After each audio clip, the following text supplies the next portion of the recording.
Welcome back. On RealCopStoriesVideos.com, 390, right? Something like that? 362. Oh, 360, okay, anyway. A whole bunch of stories. 360, I think, something like that, right? Okay, anyway. Look them up. They're all police stuff. 7, 8, 9 minutes, depending on content.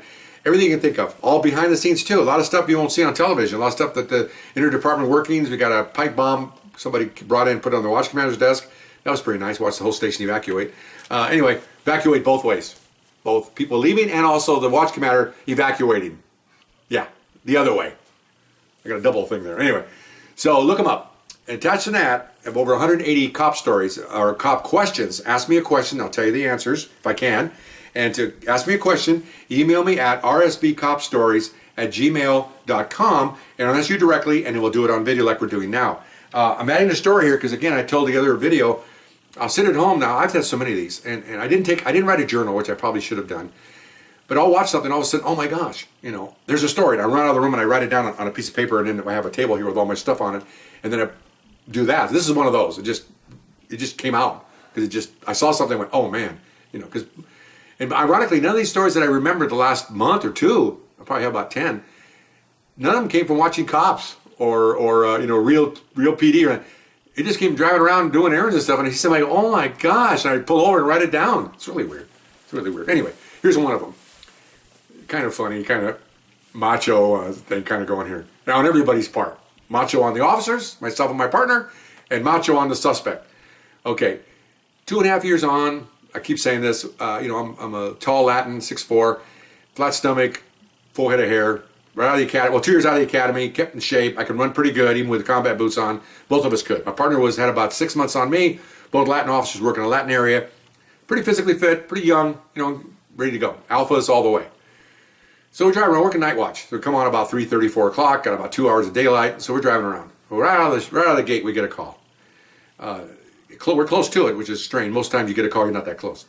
It's called a 415 man walking down an alley. Okay, we don't use a lot of codes on our department. 415 basically means disturbing the peace of some sort or another. Like we had one of those 415 390 man that ultimately got tasered through his testicles. Look that one up. That's a number one in my series. Not number one stories, other ones. But 415 came out disturbing the peace, and then 390 is a section for being naked. So it's a 415 390 man. Okay, that's the call came out. This just came out. 415 man in an alley. Okay, so we're pretty close, which is again strange. So we come around and there's in those areas of the city, it's older area built in the 20s and 30s. So there's alleys everywhere. Before nowadays with all the housing the last 30 years, you can't find an alley anywhere. They're gone. They use them as part of the property, put in the house back there. But anyway, so I'm around the corner in the alley, and we see a guy walking away from us, young male. He's walking. He's doing this. And I was driving. Pastor was a partner. My partner was a pastor. He goes, all right, watch out for this one. I got you. Because we pretty much we've been together now like 7 months. We gelled very well together. Okay. Thoughts were the same.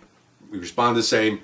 Very, very, very good partners. My first partner that I had for a year on the department, I was relatively new. And then later I had another one, same thing. And I had 2 other partners, same thing. I had really outstanding partners that we understood each other almost perfect. Perfect.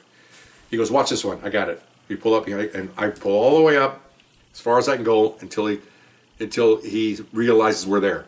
We would never ever. I never ever sat back 30 yards. Police, stop! Well, that's an invitation to foot pursuits, man. Okay, so I go up as close as I can get to him. I'm talking. I went about 5 or 6 feet. He was so doing what he was doing until he stopped, and that's when we stopped and jumped out. And he actually turned around to see that the police cars almost he could reach back and hit the hood. That's how close we got onto him before he realized we were there. And of course, we're already out, walking up on him. So he's like, he's look. I'll tell you what. If you see my eyes, he's like, and we spread out on purpose. I'm over here, my partner's over here. We don't sit together. One single target. We go wide. So he has to do this all the time, and we can watch him. We can watch each other. We're almost lined up with him. That's how much my partner and I are offset. Or he almost has to turn completely around to see and I can watch my partner. He can watch me. To see what we're going to do here, okay? So he goes, what's your name? What are you doing here? I don't remember which one of us said that. He goes, I have to warn you. I'm going, oh no. This is 1974, okay? Because my hands are lethal weapons. I'm trained to kill. You know, the whole time, I talk to my partner later, we're thinking several things here. He's either drunk and or crazy. He's bullshitting. Or, again, he's a nut. Okay, we're not sure. There's nothing good here, okay? So I'm talking to him now. I remember I was talking to him because I remember I talked to the next part. I said, well, do you have any ID? I don't know about ID, man. You know. So my partner, we carry our nightsticks. Remember, in those days, we could only choke people, like the wrestling cages, choke them. And if you recall, the big battle I had a few months ago, the world champion, he won. He beat that McGregor guy by choking him out. Got him in what we call a carotid. Got all the way around, got him in here, and choked him out. We used to do that all the time. Those guys are still doing fine, but anyway. So, or we can only choke, beat, or shoot. That's it. No beanbags, no tear gas, no pepper spray, nothing. Okay. So I'm talking to him, so he's kind of turning towards me. You know. Well, do you have any ID? No. Okay. So my partner's over there. I see my partner. My eyes are looking over, kind of like a soap opera. Camera 1, camera 2, camera 1. Our partner. He has a nightstick. Oh, you can see this. Can you see what I'm doing here on the camera? Okay, we got a nightstick here, right? He would reach down. We all did this. He'd turn his hand and he'd slide the stick back like this, so the stick comes up. Then he reaches back like this as he's standing there real slow, and he grabs the stick. Now he's got it with his right hand, and he's standing there, and the stick's sticking out, and then he just slowly pulls it out behind his back. Okay, really, it's a nice move. And if you're not looking at what he's doing. 1 second the officer's standing there with a nightstick. Next minute he's got it behind his back, and if you're looking, where's the nightstick at? Okay, he's ready to go. He's back here getting ready to do a Willie Mays hit over left field. You know, so the guy sees that. He looks over. He goes, "Hey," I go, "What? What's your partner doing?" He's got his nightstick. And the first time you swing that stick, he's gonna knock your head across this alley.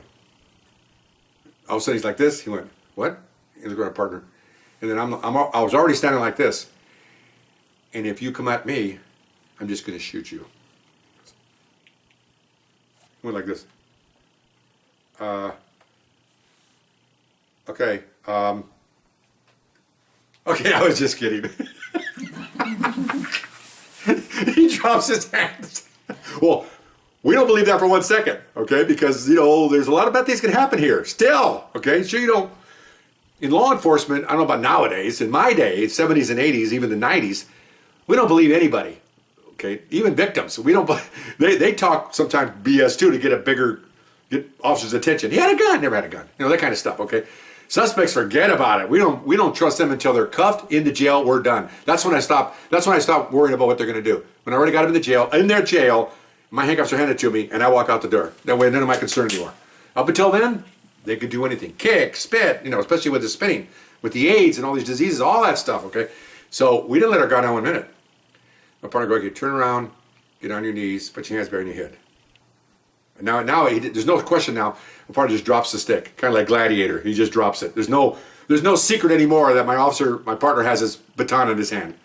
And we had wooden hickory ones. We didn't have the plastic ones. This is good old American ash, man, okay? We used to call it ash for ash kicking. That was a little bit, bum. Okay, just sing on. I know it sounds terrible, but, hey, come on, we're just policemen. Okay, so he just holds it down to the side. Okay, I was just kidding. And he goes, "I'm not kidding." I'm going, wow, that was pretty good. I like that. So he gets to his knees. He looks at me, we nod, run up, cuff him, get him up. About that time, another unit comes down the alley. About the time we got to his knees the other way, they get out. Remember now, we didn't have any radios on our hips. So when we went out, our radio out to talk to this guy, put ourselves out for investigation. That's all they hear of us. So other units that hear that radio going, "Are these guys okay?" We did the same thing. We'll just roll by and see if they need any help. So one of the units eventually came down the alley to see if we're okay. And so they get out of their cars, and he's like looking at them like, "Hey man, everybody here? You call SWAT?" Okay, fine, whatever. So get him up, found some ID in his sock. Who puts ID in their sock? Okay. The reason why it's in his sock is because on the other sock he had cocaine, and this sock, it was okay. It was mini bennies, the old mini bennies back in the day. I think it was barbiturates, I believe. And then he had his ID in his sock, and of course he had a warrant, and he just, it turns out he's just a goof. He's just a nutty guy. He's not. I don't think he's crazy. I think he just thinks he's pretty. I asked him. We asked him on the way to the station. I said, "Do you ever have any karate?" "Yeah, I took some classes." "How many classes did you take?" "Oh, I took 2. "Okay, from where?" Cal State. Okay, so he went to a Cal State college, which I think is a junior college. Well, no, it's a Cal State, and took a couple of karate lessons. I thought he thought he was, Mr. Karate. So we took him in. The sergeant talked to him, and then we took him we had to go to the jail. We were on the car talking to him, and our partner's in the back seat with him talking. We didn't have a cage then, and he goes, I do yourself a favor, man. Don't be doing that again. He said, because some officers, and kind of true. I said, some officers might think you're for real, and if you turn all of a sudden, they'll just shoot you. And you know what the officer's going to say to the shooting guys, the shooting people that investigate us? He told me he had karate, and he's used to killing people. That's the truth. That's what you told us. So what's an officer? So you might have a strong officer like us. You might have weak officers that get a little scared. You got a lot of Caucasian officers that never worked in a minority division. They're worried. They're scared of minorities. You got officers just plain scared every day. I had work officers with that too. That's all that piling on to police officers that come from the human race, and they're already edgy anyway. Here you got some guy going, I'm going to kill people. Oh my gosh. You thought I would just say, oh really? I'm not me. You never know. He's not right, but you can't be doing that. Well, maybe I should do that. No, maybe you shouldn't do that. Okay. You guys are pretty cool. You're cool. I said, okay, right. I just threatened to shoot you. A partner threatened to hit your head with a stick 25 times, and we're cool? Oh, well, I didn't think we were that cool. But anyway, so that's my little story about a man in the alley. You never know what you get when you go down an alley. So it's pretty good. We'll see you next time. Bye-bye.